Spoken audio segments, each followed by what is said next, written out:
Gaming.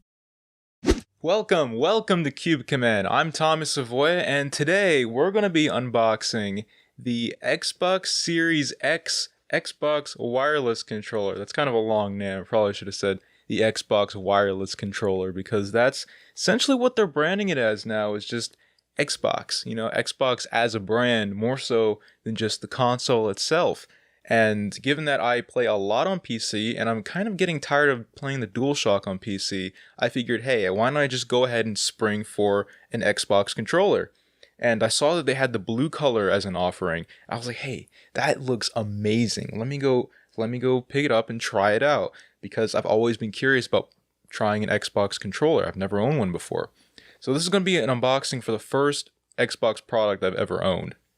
This is the front of the box. I went ahead and took a picture of it. It has a very nice basic image of the controller and the color you're going to be getting. And you can see the side has a close-up of the box as well. And on the back you have a lot of the features that they have, like the D-pad, the share button, the wireless and Bluetooth compatibility, and the textured grip that they added onto the backs of the controllers. And on the other side, it just, tells you what comes in the box. We're just going to be having a controller and the batteries just to start us off. No USB-C cable included, which is curious because this is the first Xbox product to be compatible with USB-C. It's kind of cool because Sony's doing the same thing with the DualSense, and Nintendo's already done it with the Switch Pro controller. And also it is compatible with the Xbox One. See that? Xbox One, Xbox Series X and S, and Windows 10, Android, and iOS. So this is quite the versatile little controller, isn't it? Look at this. So I like how compact the box is. I like the packaging. It looks very nice.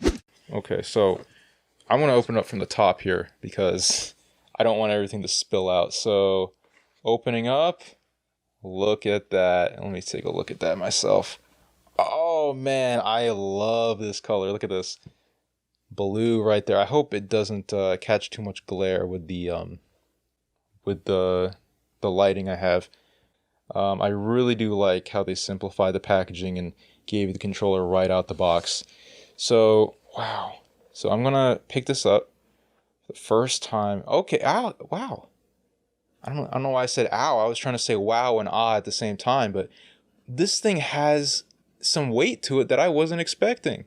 I love this feel of the controller. There's a very professional grade quality to it.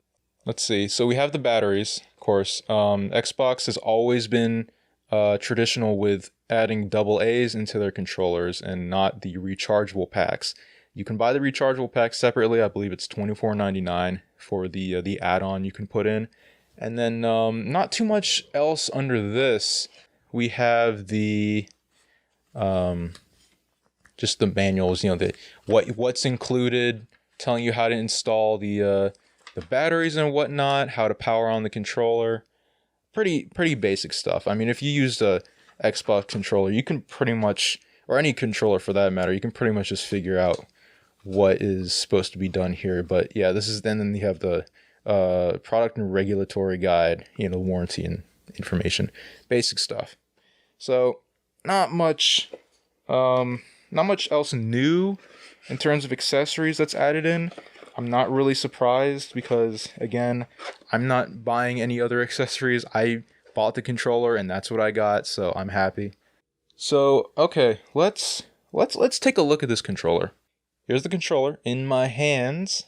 I love the texture. It has a very a matte texture, as opposed to the glossy finish that was on a part of the original Xbox One controllers and the Xbox One X controllers.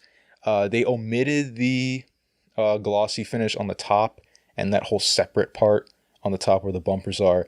Now it's just a completely matte finish. Completely matte. And it fits very nicely, I gotta say. Again, my setup is really weird right now because I'm kind of doing this on the fly. I just got back from the road and decided to do an unboxing, but I love how this feels in your hands. The original Xbox One controllers were a little bigger. This right here is a picture of Nick's Xbox One controller that he owns, and I'm using it to compare to the Xbox One X controller. A little bit bigger. Size comparison is not as drastic as I thought. I knew that like early reviews said that this controller was a bit smaller, but I don't think it's that big of a difference. Essentially, if you played Xbox before, it'll fit like a glove. This will fit exactly like a glove. So, okay, so let's start off with the new features they introduced. I think the one that they market the most out of all the features they added into this is the share button, which is right here. That's the middle button in between the I think the home and select buttons, I believe. Start and select buttons. Right in between those is the share button. So it works basically just like the switch button. Click it once, you get a screenshot, hold it down, you get a video clip. And I really like how accessible they're making these features now. Before you had, I think it was on the Sony PlayStation 4, you had to actually go into a separate menu when you press the share button, and then you had to save a clip, and then you had to save a screenshot, and it would take you to another page, and it was too much of a hassle. This one is literally just one button press, and I believe it works the same with the Xbox, the Game Tray, I believe it's called on PC, the Xbox Accessories app, whatever they call it, and Game Pass, and of course the regular Xbox X interface. So it works the same across those. I'm really stoked for that because I love saving clips of funny stuff that happens when I'm playing with my friends, and so that's really cool. The next most apparent thing would be the D-pad. Very clicky, as was, in my opinion, the Xbox One controller. In the One controller, it was a basic plus symbol, like any D-pad. I don't know, it didn't feel comfortable to use. As opposed to something like, here, I'm going to pull it up right now, the DualShock 4. This pad, I like the DualShock 4 pad a lot more than the Xbox One for that generation, just because I think it's easier to try to kind of change directions, do diagonal inputs, and it's squishier. Now, the Xbox One X controller has a very clicky, see if you can hear that. It's a lot louder than PlayStation's. And of course, the DualSense has the same D-pad as the DualShock 4, so I guess this would be a pretty appropriate comparison. This is very squishy. You can't hear anything, barely. This one is very button-like.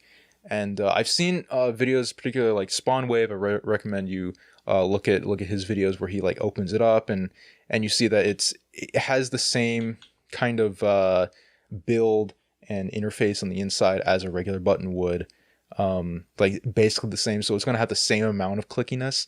This is it's very clicky, but what I like about this one is the concave circular design, where it's a very deep dish, and you can do diagonal inputs very easily, and it fits in your thumb like a glove.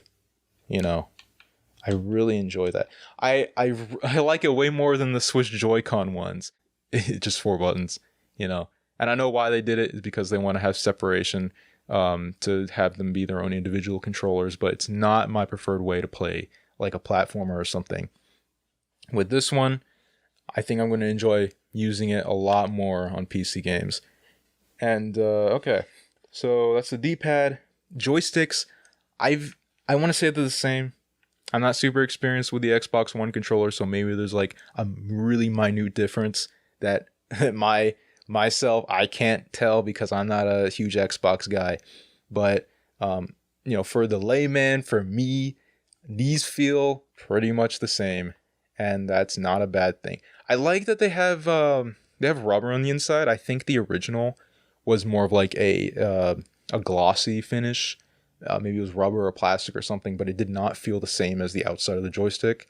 This one definitely has more grip to it because on the inside there is actually rubber when you go inside the ring.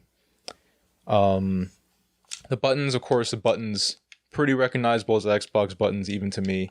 Very clicky. I like how big they are, and this is something that's unique to the so far to the Shock Blue, is that it has the letters, the X, Y, A, and B, they're blue. They're blue, and they have the color-coded dots on the inside, so you can still tell, I believe it's for those with dyslexia, those who have trouble recognizing the symbols, you can still recognize the colors and tell which button is which. So that's really cool. And then of course the regular home. I don't have batteries in it, so it's not going to light up. I'll put the batteries in later, but this is going to light up for the home button, and pretty much the face, like the start and select buttons are the same. All right, to the back of the controller, the triggers. The triggers feel amazing. I really always preferred the Xbox One triggers to the DualShock 4. The DualShock 4 triggers, they're not bad, but they just feel looser. They don't feel as satisfying to press. They're very skinny and thin. They don't have a lot of heft to them. Whereas the Xbox, the bigger, fits in your hand more. And it's even got some texture on the back too, which is something the Xbox One controllers did not have. They're very glossy. They caught fingerprints a lot, and it kind of clashed with the rest of the matte design on the controller. So I'm glad they did change that to make it a more uniform design. And also, here's a close-up. The triggers, the texture they have on the triggers extends into the bottom of the bumpers. The bumpers themselves are very clicky. So I like that. I like the texture. I like how it kind of has that indentation, so it kind of morphs into the bumper as you go up from the trigger. Make it easier to transition between one and the other when you're in fast-paced gameplay. I do like that. I think that's very nice. And again, the color scheme is so cool. I love it. It's the blue on the front is very satisfying to look at, especially when you have the black accents, like the buttons and the D-pad and whatever. But then when you turn it around, it's like a whole other world, man. The white clashing with the blue and then completed and being topped off by the black on the top. That's really cool. And oh yeah, the top right here, of course, is a USB-C port, and then you have the Bluetooth button to connect to the console itself or PC. That's what you're aiming to do, which is what I am aiming to do because I don't own an Xbox. I'm gonna use this for PC gaming through and through. I'm so excited. And then of course the battery compartment, which battery compartment right here. You see that it takes AA's, and I mean you can put rechargeable batteries, so that's not really that big of an issue. But it's just simple, pop off, pop on. Very simple to get started and going. And I guess the last part for the back is the textured grips. They put a plastic bumpy texture on the back to give you more grip, so it doesn't slip out of your hands. They didn't do that for the original Xbox One X or the original Xbox One and the X. It was just very smooth, so I felt like I didn't have a very good grip on the controller back then because I felt like it would slip out of my hands, when I used Nick's console. And I like that they added this other texture to kind of, I don't know, it differentiates the back from the front, gives it a very unique feel. For the final part, the final features we got to go over is the 3.5mm audio jack and the accessories. Little tab on the back. I don't think I'll be using that. All I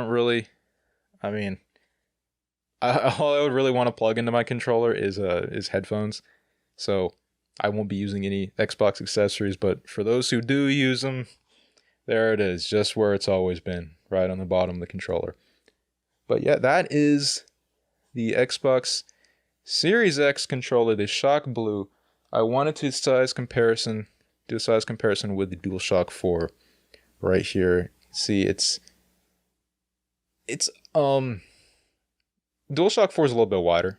See, it's got a little bit of an edge on it. It's kind of hard to see from that point of view. If I put it in the back, you can see that DualShock 4 is just a tad bit longer. Switch Pro controller, which is the closest thing I've ever used to a Xbox controller. Same button layout, same offset thumbsticks, pretty much the same width, almost the same feel, except I feel like the Switch is a lot more vertically based. The right here, it's a lot straighter. So like when you grip it, your hands are pointing almost to the same direction most of the time, compared to the Xbox controller, where they're kind of, it's kind of going out a little bit. You see that difference? It's like going out a little bit. So your hands are going to be pointing inward a little bit more, which in my opinion just feels a little better. I don't know. It'll fit more sizes of hands than the one controller did because it was a little bigger. But yep, so that is the Xbox Series X controller. Here's another close-up of it on my desk, looking fancy. So yeah, if you're looking to get a controller for PC, I really recommend the Xbox controllers because I was actually an avid user of DualShock 4 on the PC. But after a while, it starts to grow. It starts to kind of get on your nerves with, aiming with the symmetrical sticks, in my opinion, and the triggers. And not only that, but a lot of games don't have native DualShock 4 support. A lot of them are just tailored to Xbox on Steam and whatever. And of course, if you're using Game Pass on the Xbox app on PC or something, or on Origin or something, I think the Xbox controller is actually the default they use. So it's probably just easier in the long run just to go with Xbox on PC. And with this controller, I would say if you're going to get an Xbox controller in 2020, get this one. I like the feel of it a lot more. It has more of a weight to it. I believe there's actually weights in the bottom right here that weren't in the originals. And when I talk about Xbox One controllers, I'm not talking about the Elites. I understand that they carried over a lot of stuff from the Elite, which like the D-pad and the weights on the bottom of the joist, or the grips. So just be mindful of that. I guess if you can find a Elite for cheap, that would be okay too. But if you're looking for just a standard one, go for the Series X/S controller. But yeah, I'm going to be having a lot of fun playing with this thing. You can watch the rest of our content if you want to. We have a lot of great gameplay videos, and we're going to try and do more I want to do more live action stuff in the future. It's a little difficult now, but hopefully we can in the future. But yeah, but right now we got a lot of fun series going on with gaming. We're wrapping up A Hat in Time soon, and we got more series on the way. And you can listen to our podcast on any podcast app. That's the Cube Command podcast, or find on our website, cubecommand.com. We post updates to all our YouTube videos as well. And follow us on social media under the name Cube Command. Find updates on the rest of our content. Anyway, that's all I have for you today. This is the Xbox Series X controller unboxing. My name is Tommy Savoya. Hope you have a good one. I'll catch you later.